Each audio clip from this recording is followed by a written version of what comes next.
அகத்தியமே சத்தியம், சத்தியமே அகத்தியம். வணக்கம் நண்பர்களே, இது அஸ்ட்ரோ சுரேஷ்.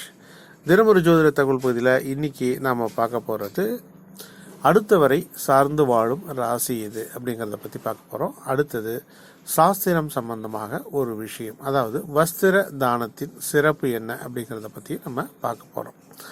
சரி, முதல்ல அடுத்தவரை சார்ந்து வாழும் ராசி எது அப்படிங்கிறத பற்றி நம்ம பார்க்கலாம். ஓகே, இப்போது இந்த ரிஷபத்தில், சரிங்களா, ரிஷபத்தில் சந்திரன் உச்சமாக இருக்கும்.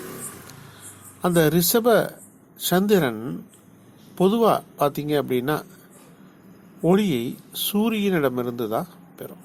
அந்த சூரியன்கிட்டருந்து வாங்கி தான் இந்த சந்திரனானது பிரதிபலிக்கும். அப்போ அந்த ரிஷப ராசியில் பிறந்தவர்களுக்கும் அதே குணமானது உண்டு. அதாவது ஏதோ ஒரு விதத்தில் அடுத்தவர்களை அவர்கள் சார்ந்து வாழுவார்கள். ஓகேங்களா, ஃபேமிலியாக இருக்கட்டும், இப்போ உங்களுக்கு ஆஃபீஸாக இருக்கட்டும், யாராவது ஒருத்தரோட சேர்ந்துட்டு வாழ்வாங்க. இப்போ வீடு அப்படின்னு வச்சுங்களேன், இப்போ வந்து உங்களுடைய ரிலேட்டிவ் யாராவது இருந்தாங்கன்னா அவங்களோட சேர்ந்து ஒன்றா, அதாவது வாழுகின்ற ஒரு அமைப்பை ஏற்படுத்தி கொள்வார்கள். அவங்களோட சேர்ந்து ஒன்றா ஒரு வீட்டில் இருக்கிறது, கூட்டு குடித்தனமாக இருக்கிறது. அதுக்கு அடுத்தாற் போல் பார்த்தீங்க அப்படின்னா ஆஃபீஸில் யாராவது ஒருத்தர் உயர் அதிகாரி இருக்காங்கன்னா அவங்களை சார்ந்து அவங்களுடைய ட்ராவல் பண்ணுறது. இதெல்லாம் இந்த ரிஷபராசிக்கான ஒரு வாய்ப்புகள் அதிகமாக இருக்குது. இந்த ரிஷபராசிக்காரர்களுக்கு இன்னொரு முக்கியமான ஒரு குணம் இருக்குங்க. இவர்களுக்கு கொஞ்சம் ஏமாறக்கூடிய தன்மை, அடுத்தவர்களிடம் ஏமாந்து விடுவார்கள் இவங்க. அப்படி ஒரு பிரச்சனை இவர்களுக்கு இருக்கின்றது. ஓகேங்களா, அதாவது வந்து இவங்களுக்கு அதே மாதிரி அந்த ரிஷபராசிக்காரங்களுக்கு அந்த கிஃப்ட்டு அதெல்லாம் கொஞ்சம் கிடைச்சிது அப்படின்னா ரொம்ப சந்தோஷப்படுவாங்க அவங்க.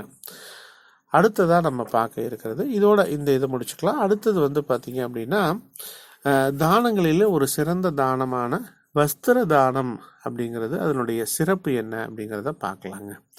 இந்த வஸ்திர தானம் பண்ணுறதுனால சர்வ தேவதைகளுக்கும் சந்தோஷமானது கிடைக்கும். வஸ்திர தானம் பண்ணுறவங்களுடைய ஆயுளானது விருத்தி அடையும். சரிங்களா, இப்போ நம்ம வந்து அதுக்கு அடுத்ததாக இந்த வஸ்திர தானம் என்பது ஆயுளை பெருக்கும் அப்படிங்கிற மாதிரி கூட சொல்கிறாங்க. அப்போது வந்து கொஞ்சம் உங்களுக்கு வந்து இந்த வஸ்திர தானம் வருடம் ஒரு முறையாவது நாம் செய்கிறது சிறப்பாக இருக்கும். சரி, இந்த வஸ்திர தானம் நம்ம எங்கே பண்ணலாம் அப்படின்னா கோவிலுக்கு வெளியே அமர்ந்திருக்கிறவங்களுக்கு இந்த வஸ்திர தானத்தை செய்கிறது சிறப்பு. ஓகேங்களா, அதே மாதிரி அந்த கோவிலுக்கு வெளியே உட்காந்துருக்கவங்களுக்கு செய்கிறது அப்படிங்கிறது வந்து பார்த்திங்க அப்படின்னா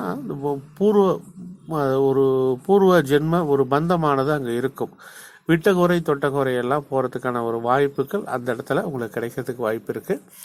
அதனால் தானம் கொடுப்பது கோவிலுக்கு வெளியே இருக்கிறவங்களுக்கு கொடுங்க, அது சிறப்பானதாக இருக்கும். சரிங்களா நண்பர்களே, இதோடு இதை முடித்துக்கொள்ளலாம். மீண்டும் வேறொரு பதிவுடன் நாளைக்கு நான் உங்களை சந்திக்கின்றேன். அகத்தியமே சத்தியம், சத்தியமே அகத்தியம். நன்றி நண்பர்களே.